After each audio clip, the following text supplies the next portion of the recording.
So let's go on with the caving methods.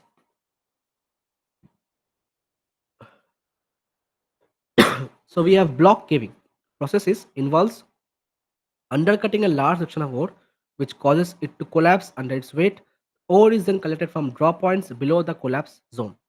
This is the collapse ore, and this is the ore body, and ore are filled, and that they do the loading. Okay, so I'll show you block caving image.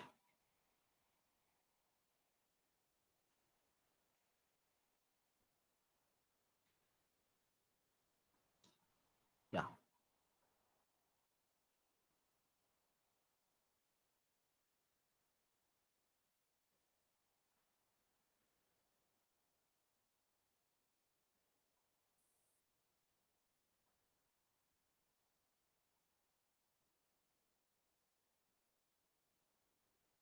this is the block caving method.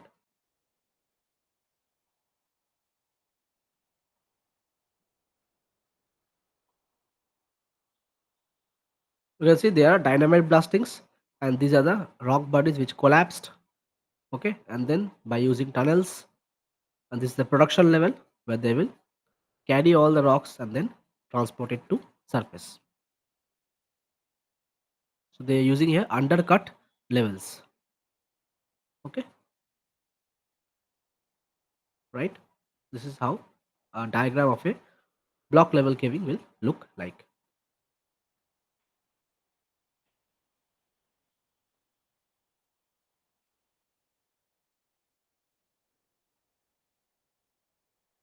So mostly used for copper, diamonds, and iron ores, highly efficient and cost effective for large ore bodies, requires significant upfront and planning and capital investment.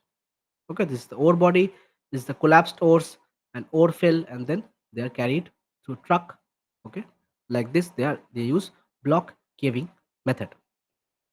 Sublevel caving. So sublevel is that means there will be numerous levels. So you can see these are the levels. It involves the dividing the ore bodies into horizontal slices or sublevels where ore is extracted through drilling and blasting. The blasted ores and waste rocks collapse into the voids creating by mining, and the ore is then transported to the surface. Okay, so they are here, they are continuously, they have only one level, and they are doing it without any sub-leveling or dividing into several levels. Here, same thing is being done, but they are actually creating sub-levels or different horizontal slices of the ore bodies. So they are operating in different levels. Okay. Material mined should be iron ore, lead, and zinc. Efficient for steeply dipping ores. Can cause surface subsidence and environmental challenge. Okay. I'll show you sub-level caving if I have the diagram. Sub-level.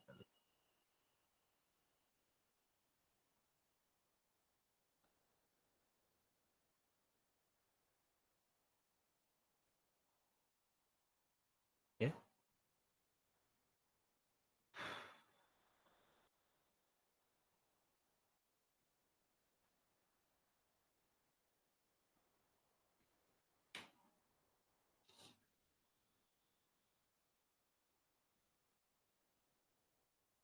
So this is the sub-level caving method. You can see there are different levels. This one level, this another level, and this is the development of new sub levels going on. They will make a new level here. Okay, and these are shafts, vertical passageways, and the ore bodies are collected like this. At each level, they will collect it, they will blast, and they will collect it like this. You know, these tractors are going and collecting the ore bodies at each sub levels. Fine.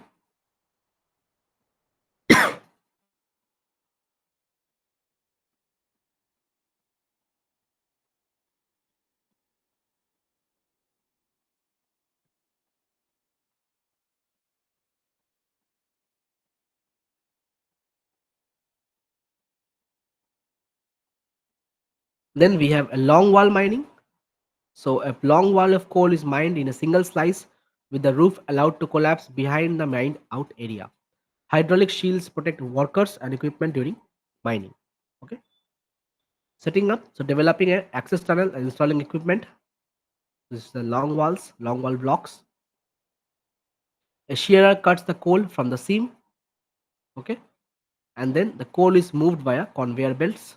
Supporting roof, the hydraulic supports hold of the mine roof as mining progresses, and the mine area collapses safely or is backfilled to ensure stability. The materials mined are coal, high productive with the high recovery rates, causes surface subsidence and environmental impacts. So you can see that most of the techniques are useful for coal mining methods. Okay, long wall mining.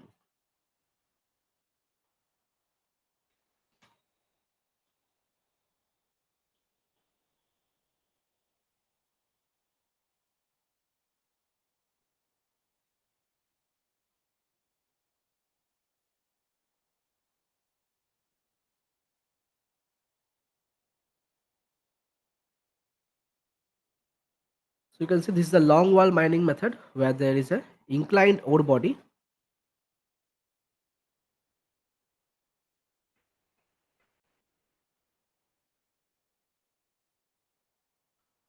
This is the long wall mining method. Transport drift, pillars of timber concrete to support the roof. Okay, so there is another roof here. Okay, so there is another roof here just over it, and this is an underground chamber that they have created. This is an underground chamber. In blue, they have created this chamber. Okay, and in this chamber, they will allow the rocks to fall in the bottom, and then they will carry it upward. Okay, always used for inclined ore bodies.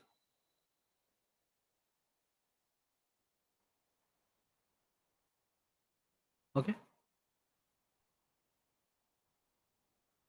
long wall.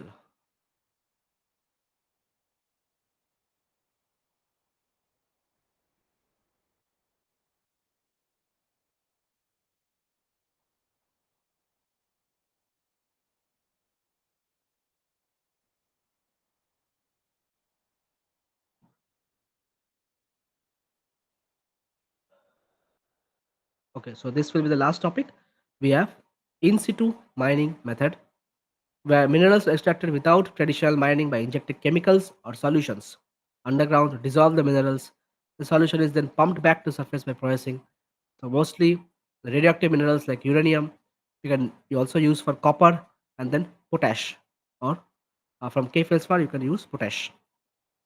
So minimum surface distribution and disturbances and no need for large open pits, potential for groundwater contamination and chemical handling issues.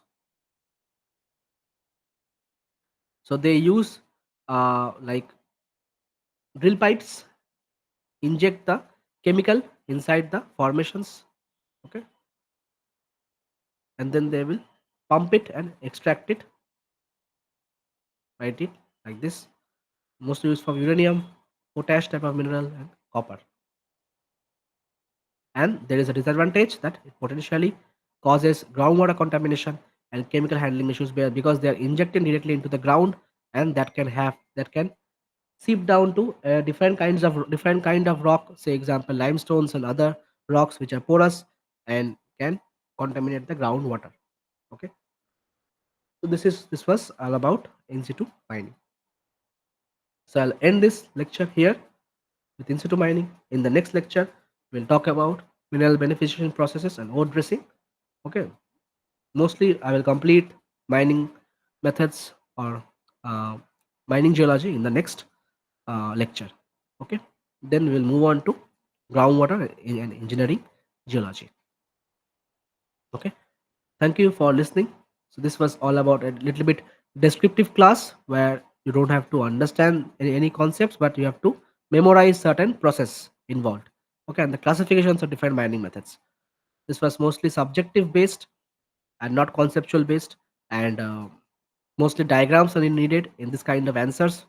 Okay, where they will be asking you to classify the different mining methods of underground mining or say surface mining.